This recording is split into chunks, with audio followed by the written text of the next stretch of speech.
Number 1, what is your name, please? My name is Nora Roberts.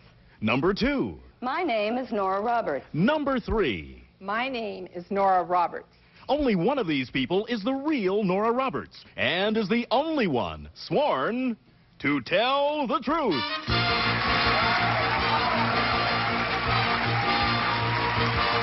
Now let's meet our panel. Co-star of Murder, She Wrote, Ron Masak. Syndicated newspaper columnist and reporter for Current Affairs, Cindy Adams. 4-time Super Bowl champion and MVP, Lynn Swan. And Emmy Award winner for the Golden Girls, Betty White. Here's the host of To Tell the Truth, Gordon Elliott.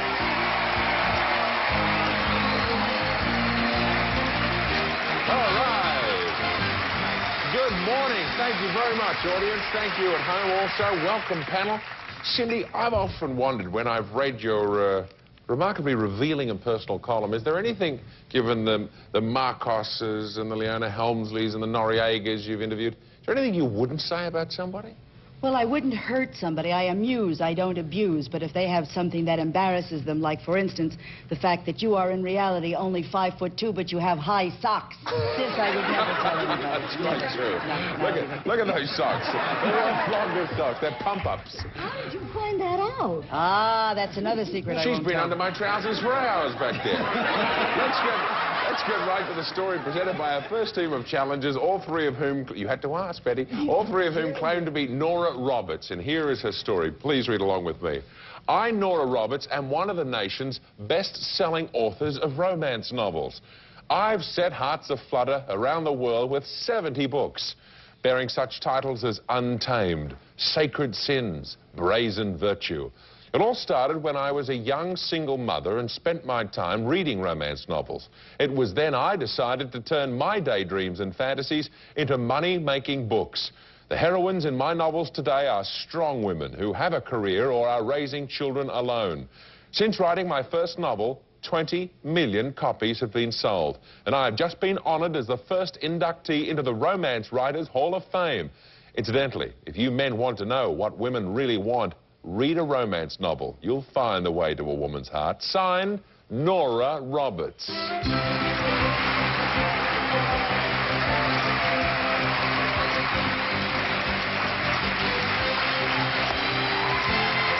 Welcome, ladies and challengers, and we'll find out more about this woman who wrote the book on romance right after this. Welcome back to Tell the Truth. All right, panel, these three people all claim to be Nora Roberts, best-selling romance writer. Let's start the questioning with Betty White. Number 2, what was the first book you ever wrote? My first book was Irish Thoroughbred. And number 3, how long did it take you to write your first book?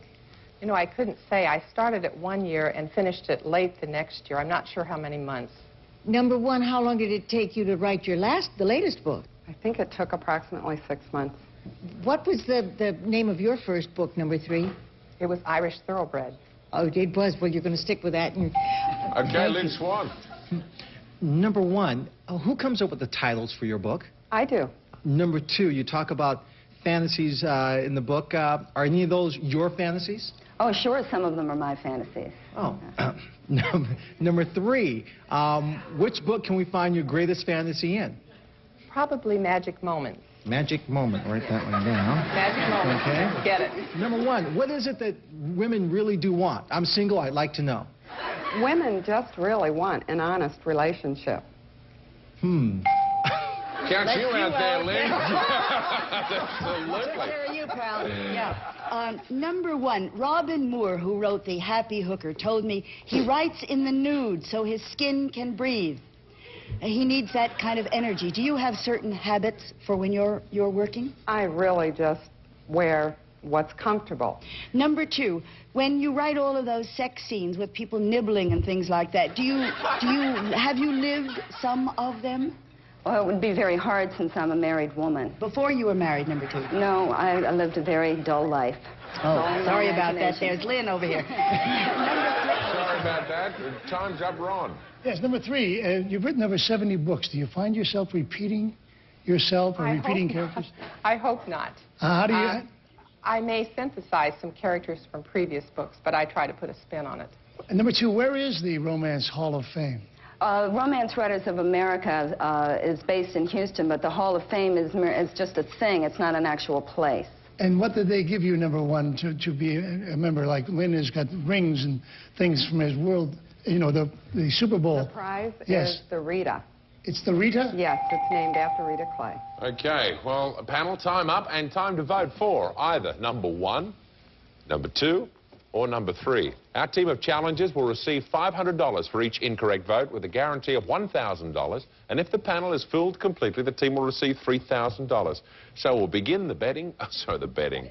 We'll begin the voting with Betty. Betty. I'll bet. Number 3 is so convincing, and she putting a spin on synthesizing characters. Sounds like she knows very well of what she speaks. Number 2, I think, might fool us as being too young, perhaps, to write 70 books. But I'm going to play my first hunch, which I haven't been playing all week. And I think, because I tell you what, if you've led a very dull life, you were a single mother when you started writing and reading these things. So that makes it convincing. Number 1, I think, is the one. Okay, number 1. Lynn. I agree with you, Betty, 100%. Here. Can I use that? Number 1. Yeah, put mine over there for all the very same reasons. Okay, Cindy. Well, number 3 looks much too elegant to write about sex and people doing all sorts of things, you know. Number 2 looks like she's been there and back doing it, and she said that she didn't do any of that kind of thing, so I've discounted her. Number 1 was hesitant with one answer, which looked like she was really thinking, so I go for number 1. Oh, and Ron. I'm trying to be so classy here, Gordon, and not talk dirty, you know what I mean? Go on, dude. Let yourself go, My wife reads romance romance books all the time. It's her relaxation. And you all look so relaxed, but I, for the same reasons Betty did, went along with number 1. Oh, my golly goodness. Okay. 4 for number 1, none for number 2, and none for number 3. What can go on? Now it's time to find out who the real passionate pencil pusher is. Will the real Nora Roberts please stand up? You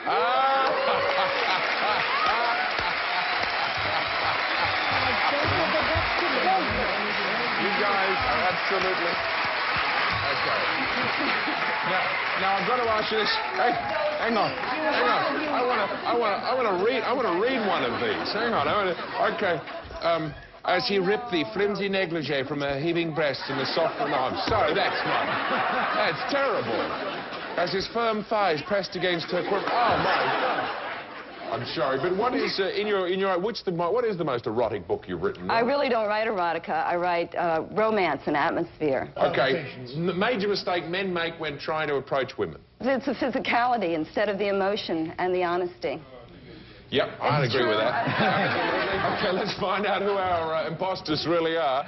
Number 1, 4 votes. Who are you? What do you really do? My name is Denise Flanagan, and I'm a store manager for a store called Cartoon Corner, and we sell cells. Should take up writing books. Number 3, no votes. What's your real name? What do you do? My name's Donita Reagan, and I'm a violist with the South Coast Symphony. Oh, isn't that lovely? Well, you've stumped the panel, so you'll receive $3,000, and Denise will be seeing you a little later in the show as well. Yes, indeed. Say nothing. Thank you for being here today to tell the truth. And we'll be back with a woman who spent 41,000 hours in the sky right after this. We're back. Let's meet our next team of challengers.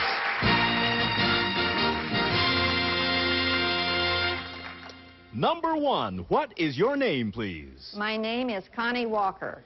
Number 2. My name is Connie Walker. Number 3. My name is Connie Walker. Okay, it's up to you, panel, to locate the real Connie Walker, and here is her story. Please read along with me. I, Connie Walker, hold the record as the world's oldest flight attendant. Since my start in 1948, I've spent more than 41,000 hours of my life flying in planes ranging from DC-3s to 747s. One of the many highlights of my long career came in 1953 when I delivered the first baby ever born on an American airliner. The crew applauded when I announced the arrival of a healthy baby boy.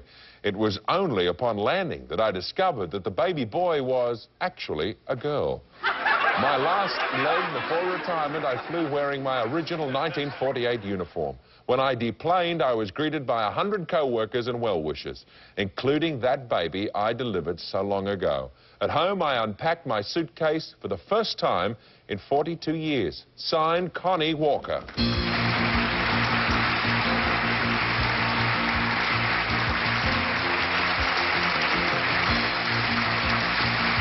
Well, happy landings, ladies, and let's begin the questioning with Ron Mazak. Well, I applaud you, whoever you are. 41,000 hours, that's an awful lot. Obviously, you were very naive not to know the difference between a boy and a girl, number one, but that was quickly rectified.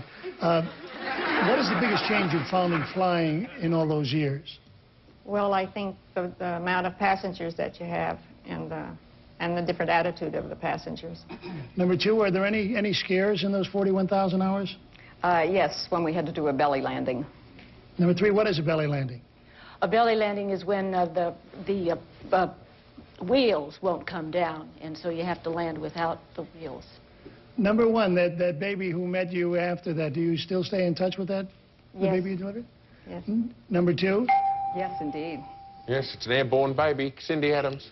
Number two, where in the plane, and I don't mean first class or steerage, where in the plane did you deliver this child? Where you now have your overhead baggage storage, they were made into upper bunks, and then there were lower bunks, and she was born in an upper bunk. How did you get the lady up there? She was already up there, and you have to go up a little ladder. Ah. Number one, is there a high percentage of romance between pilots and steward-eye? Not as much as the public thinks. Right. Okay. Didn't answer the question as far as I'm concerned. Lynn. Number three, how many different uniforms have you worn in all that time? Oh, about 15. Number one, have you ever tried to figure out how many frequent flyer miles 41,000 would translate into? No, because I'm real poor at math. Number two, how many different kinds of airplanes have you worked on? 6. Number three, which one was the safest?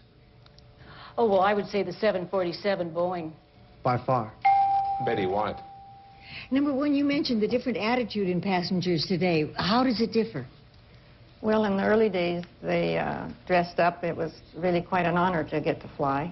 And now, you know, there's so many of them, and the manners aren't quite as nice, and the clothes are kind of awful. Number three, has anybody ever been out and out rude to you?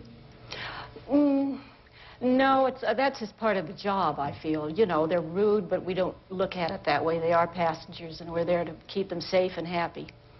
Number two, did you ever have to put anybody off a plane? Yes. Someone who had had too many drugs and was causing quite a problem. And where was this? Pittsburgh. Time's up, panel. Do you want the name? Time to vote for either number one, number two, or number three. Our team of challengers will receive $500 for each incorrect vote, with a guarantee of $1,000. And if the panel is fooled completely, the team will receive $3,000. So, panel, if you are ready to cast your votes, we'll begin with Ron. One of the things, Gordon, that stuck out in my mind was the fact that she retired and wore the same uniform. So it appeared to me that someone who was slight of build would carry that same uniform. And number one seems to be very thin and would have been one of those people that could fit in that early uniform. So I went for number one. Okay. Cindy. Well, the stewardesses of today, perhaps, are sometimes they're very tough ladies. You know, you sit there, you do this, coffee, tea, or me, I'll tell you what you can do and what you can't do. Numbers 1 and 3 are seem to be gentle. Number 2 looks like she ain't gonna take nothing from nobody. Number 2. Your kind of gal, Cindy. That's it. All right. Lynn Swan. I actually voted for number 2 also, and my reason is she seemed very calm about her answers, like she's seen it all. She's been in those planes, she's traveled from city to city, she's traveled all over the world, and that uniform reminds me of one that they might have had a very long time ago. So I voted for number 2. Okay. And Betty? Well, I was all for her up until the point that she said somebody who'd had too many drugs, and back in, well, of course, she didn't say it was back then. It could have been more recently, but I can understand being put off because of a little too much happy hour. But I must admit the uniform size impressed me. I'm going to go for number 1. Okay, number 1, number 2. Oh, let's see. The panel has voted 2 votes for number 1, 2 votes for number 2, none for number 3. Well, now, for the moment of the truth. This, obviously, number 3 is going to win. I don't know. Will the real Connie Walker please stand up? Oh, good. Oh, congratulations. And here is the first baby ever born in midair, Denise Flanagan, one of our former imposters. Denise.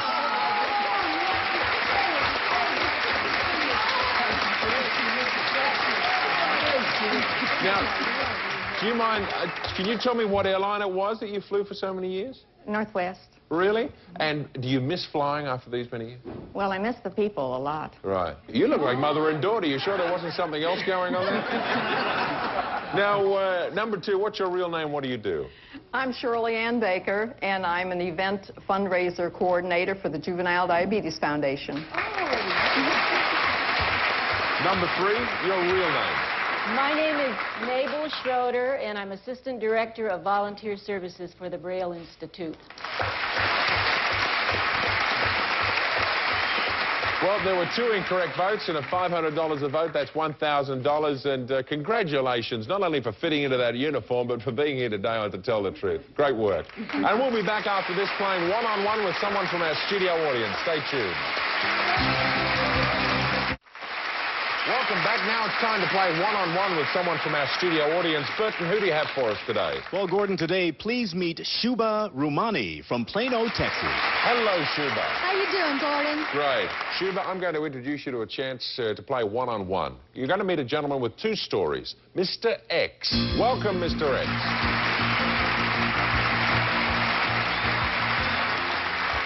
Now, Shuba, Mr. X is going to tell you 2 stories, only one of which is the truth. If you can spot that true story, you'll win $500. Mr. X, what is your first story?